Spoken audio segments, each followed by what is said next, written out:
আমরা একটি প্রশ্ন এখন দেখতে পাচ্ছি, সবাই আমাদের কাছে জানতে যাচ্ছে।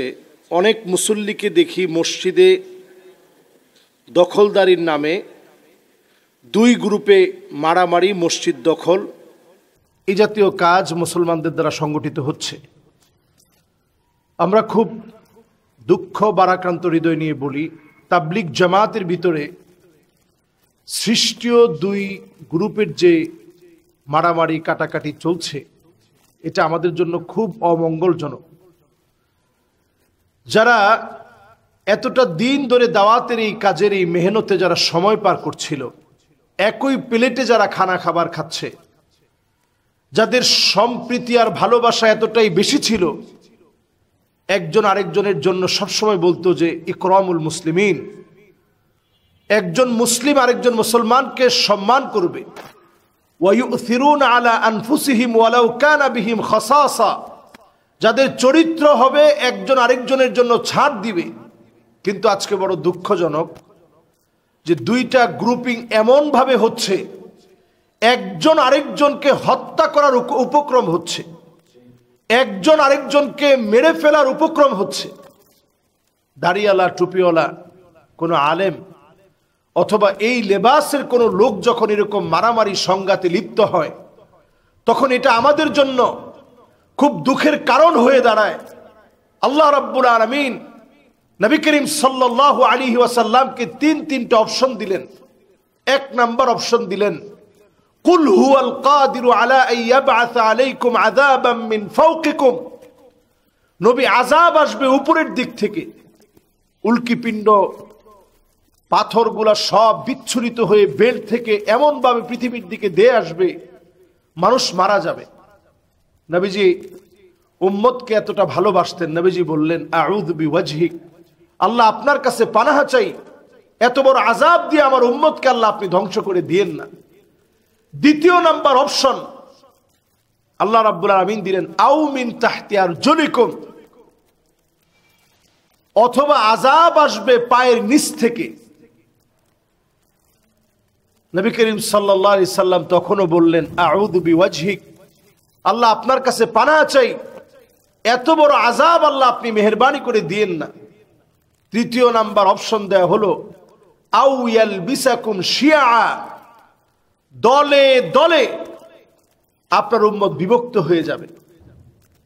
100 বছরের দাওয়াতি মেহনতের যে কাজ সারা পৃথিবী ব্যাপী দিনকে রিপ্রেজেন্ট করেছে, ছড়িয়ে দিয়েছে, অন্তত এক অর্থে নামাজের দিকে আসেন, কালেমার দিকে আসেন, জিকির ও তালিমের দিকে আসেন, ইকরামুল মুসলিমিনের দিকে আসেন, সহিহ নিয়তের দিকে আসেন, দাওয়াতি তাবলীগের দিকে আসেন।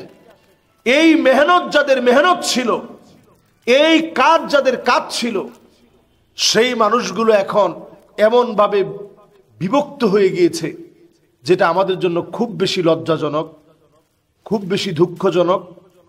এবং এই কাজ যত বেশি মুসলমানদের মধ্যে ফাটল ধরবে, ওয়ায়ুযীকা বা'দুকুম বা'সা বা'দ, হাদিসের মধ্যে নবী সাল্লাল্লাহু আলাইহি সাল্লাম পরিষ্কার এই কথা বলে গেছেন যে আল্লাহ রাব্বুল আলামিন যখন অপশন দিলেন নবী আপনার উম্মত দলে দলে বিভক্ত হবে, একজন আরেকজনকে মেরে স্বাদ নিবে, ভাই ভাইকে মারবে, মেরে স্বাদ নিবে। আজকে আমরা দেখতে পাচ্ছি আমাদের দেশের এই যে তাবলিগ জামাতের ভিতরে যে গ্রুপিং হচ্ছে, এই গ্রুপিং পরিষ্কার বলে দিচ্ছে মসজিদের ভিতরে সবাই দিনের কাজ করবে, দাওয়াত দিবে, সেখানে এই মারামারি ফাটল বলে দিচ্ছে আমাদের এই সামনের পথটা কত ভয়াবহ আযাব নিয়ে আসতেছে। আজকে আমার উভয় পক্ষের লোকদেরকে বলবো, যেটা মীমাংসা করা যায় সাহেবের মধ্য দিয়ে 1 মিনিটে মীমাংসা হওয়া সম্ভব। দারুল উলুম দেওবন্দ থেকে উনি যদি ওনার স্টেটমেন্ট গিয়ে দারুল উলুম দেওবন্দে দিয়ে দেয়, 1 মিনিটে এর সমাধান সম্ভব হয়ে যাবে। এজন্য খুব অল্পের ভিতরে সংঘাত ফাসাদ বাদ দিয়ে আজকে দ্রুত এই ভেদাভেদটা মীমাংসা করা উচিত। এই ভেদাভেদটাকে মীমাংসা করে আগামীর বাংলাদেশ সহ দাওয়াতি তাবলীগের এই মেহনতকে সারা দুনিয়াব্যাপী যেভাবে চলছিল এইভাবে এই মেহনতের পক্ষে থাকার জন্যে এখনই সময়। সাদ সাহেব এই সংঘাত মাটি দেওয়ার জন্যে উনি দারুল উলুম দেওবন্দে যাবে, গিয়ে এই বিবাদ তিনি মিটিয়ে ফেলবে।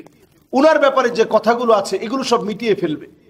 আসলে কোনো ব্যক্তির কারণে একটা এত বড় দাওয়াতি মেহনতকে নষ্ট করতে দেওয়া যায় না। নবী আলাইহিস সালাতু ওয়াস সালাম বলছেন, মানসুরিন আলাল হক, কিছু লোক থাকবে যাদেরকে হকের উপর আল্লাহ তাআলা বিজয় দিবেন। সাহাবায়ে ইকরাম প্রশ্ন করলো, কিভাবে আমরা বুঝবো যে এই মানুষগুলো হকের উপরে আছে? নবীজি বললেন, সাওয়াতুল আযম, যারা সবচেয়ে বড় মুসলমানদের প্রতিনিধিত্ব করবে, আলেমদেরকে প্রতিনিধিত্ব করবে, আলেম হবে নিজেরা, এদের সঙ্গে থাকতে হবে। এখন সাতপন্থী যারা উলামায়ে কেরাম আছেন, উনারা বলেন যে আমাদের সাথে আলেম আছে, আর আমি বলবো যারা সাদ সাহেবের বিরোধিতা করতেছে তারা পুরাটাই আলেম। তো আপনি কাদের পক্ষ নেবেন? এই জন্য এই সংঘাত একজন ব্যক্তির কারণে হয়েছে। এই ব্যক্তির সংশোধনী ইনশাআল্লাহ আগামীর পথ সুগম করবে। মুসলমান যেন মুসলমানের হাতে রক্তাক্ত না হয়, মসজিদের ভিতরে যেন মারামারি না হয়, এ ব্যাপারে আমাদের সবার পরিষ্কার থাকতে হবে।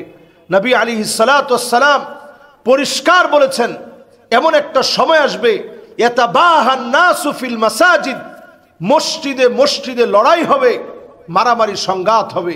আল্লাহ তাআলা যেন আমাদের মসজিদগুলোকে হেফাজত করে, আমাদের এই সংঘাতগুলো যেন আল্লাহ তাআলা মিটিয়ে দেয়।